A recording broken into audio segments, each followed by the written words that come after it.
I wrote this poem today, no title yet.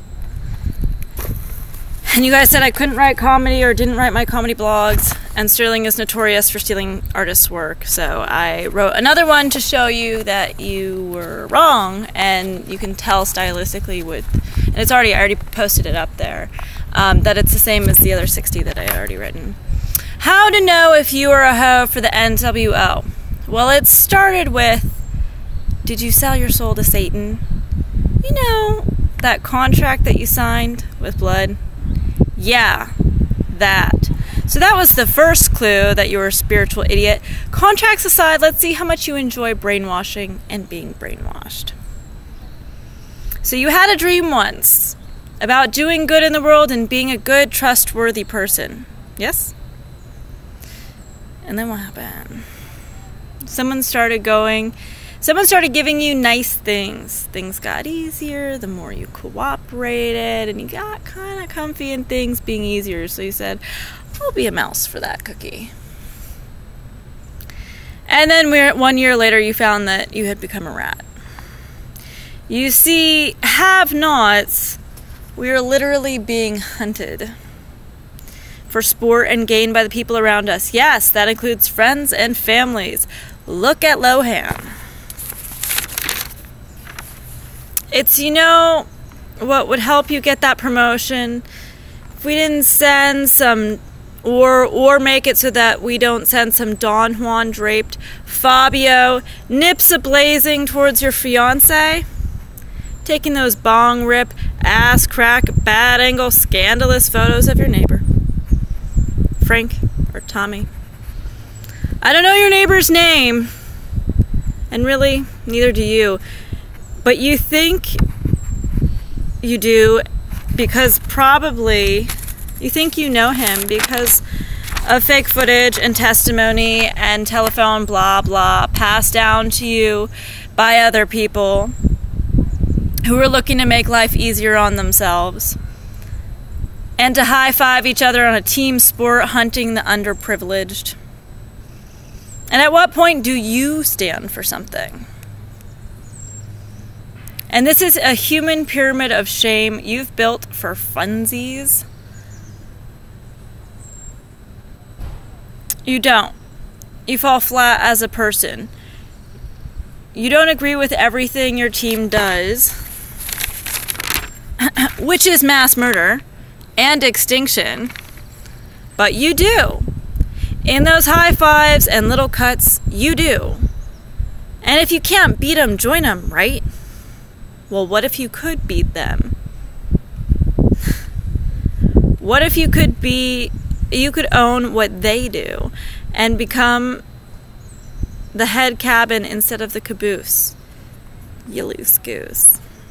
It takes daring, it takes dream, it takes sacrifice, but it's worth it. You think of what you could lose, and I'm saying there are things worth losing. Let's look at some of them. Your fruity sayings and terms. Bestie. The overuse of the word fun and silly. It's this kind of Fruit Loops commentary in the cereal variety.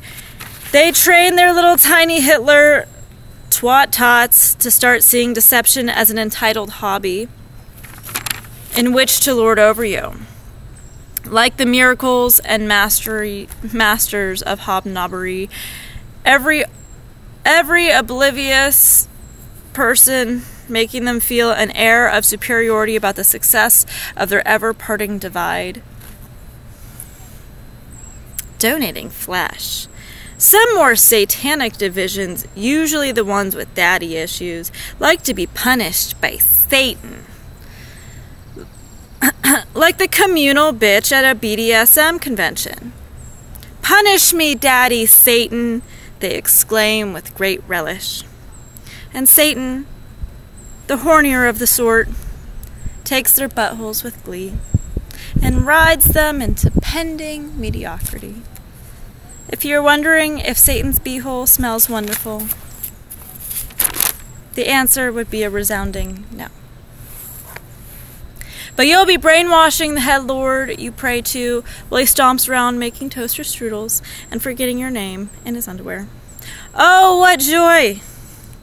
At some point, you will be asked to literally donate skin, and because you used to sketch dead things while listening to My Chemical Romance, and in your yesteryear, and because without guy liner and fishnets under your office khaki, you would feel boring. You do. And it's so productive of you. Skin for Satan. All in hopes that he'll remember you and call you so he can play tummy sticks again. Boy, you need to be a better boyfriend. You need to get a better boyfriend. He does not love you.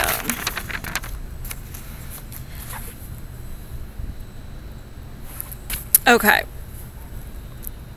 So you can maybe stop secretly feeling like a closet piece of shit. Yeah, when you reconnect with humanity, and not just yours only, you stand a shot of wholeheartedly liking yourself again. See, secrets breed sickness. They make you feel vapidly cool. Like those light-up shoes as a kid, or an opera hat, a temporary glimmer and gleam, and then it's no more. When you amend your misdeeds, you feel better. And isn't an increase in happiness what you claim to be signing up for? Indeed. Did you know that happiness actually cannot be bought? For cereal.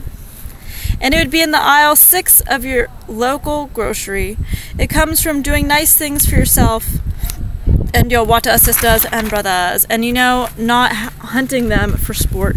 People aren't quail. I don't know how many times I need to repeat that. You can stop watching your friends and enemies fuck and then feeling guilty about how dirty and empty you feel after. The beauty of being an oblivious have-not is that we can fuck freely, not assuming that our fucks will be followed. Watching porn gets depressing. Find the guy that watches the most porn in the world and tell me if he's happy. Well, you can't find him. He's knuckle deep in sweaty testes, wishing ejaculating didn't make him want to cry. See, the more porn you watch,